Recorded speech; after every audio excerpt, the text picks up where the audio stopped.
Notre Père, qui êtes aux cieux, que votre nom soit sanctifié, que votre règne vienne, que votre volonté soit faite sur la terre comme au ciel.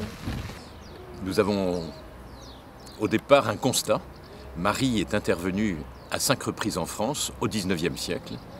Et on se dit que si Marie a pris cette peine, c'est que cela mérite certainement attention.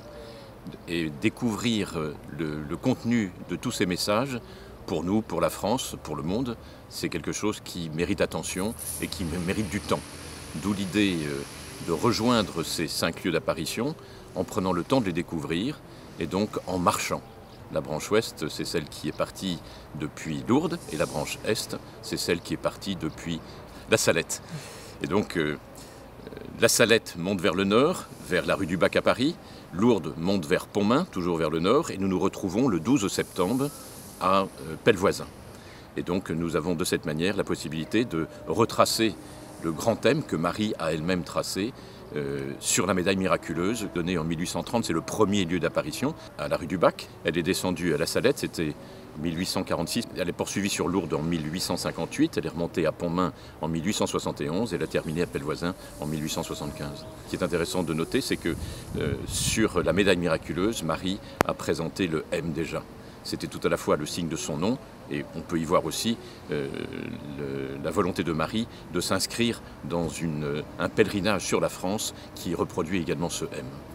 En fait, au départ, on était les membres d'une association, l'association Notre-Dame de France. Notre-Dame de France, c'était une association qui avait été fondée par Edmond Fricoteau, et il avait eu plusieurs idées.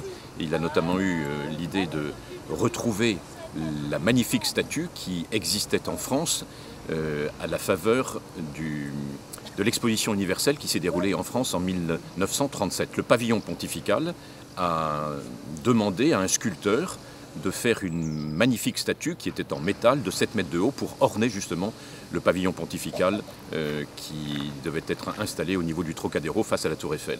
Et à la demande d'ailleurs du cardinal Verdier, cette statue est restée pendant encore 1 an, de façon à atteindre l'année 1938, puisque c'était le moment où on fêtait l'anniversaire du vœu de Louis XIII. En 1638, Louis XIII avait constaté que s'il regardait les 20 dernières années qui venaient de s'écouler de son règne, la présence de Marie était particulièrement puissante. Et c'est la raison pour laquelle il avait décidé de consacrer sa personne, son royaume et ses sujets à Marie.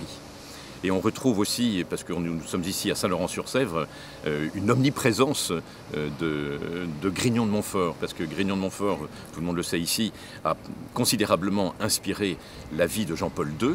Et Jean-Paul II, qu'est-ce qu'il a fait lorsqu'il est arrivé en France, et singulièrement le 1er juin 1980 ? Il a interrogé les Français en disant « France, fille aînée de l'Église, es-tu fidèle aux promesses de ton baptême ?»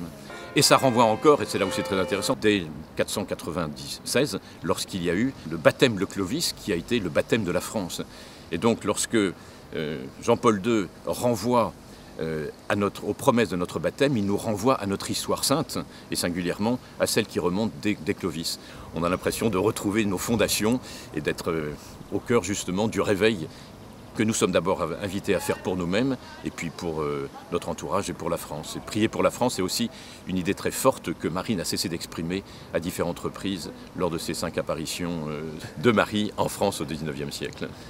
Enfin, nous avons créé d'abord l'association du M de Marie, simplement au mois de décembre 2019, donc c'est très récent. Au départ, on était 5-6 à créer l'association et à se demander si c'était une bonne idée, mais rapidement on a dit oui. C'était pas d'abord le souci d'une visibilité de l'Église, c'était pas ça.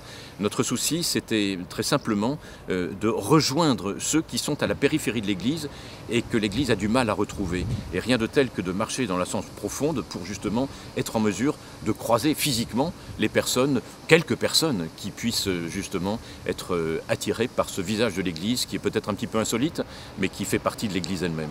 Mais c'est une marche, et ça c'est beau, parce que Marie, elle est la première en chemin, et on a vraiment le sentiment de prendre la main de Marie et d'être attiré par Marie qui nous précède.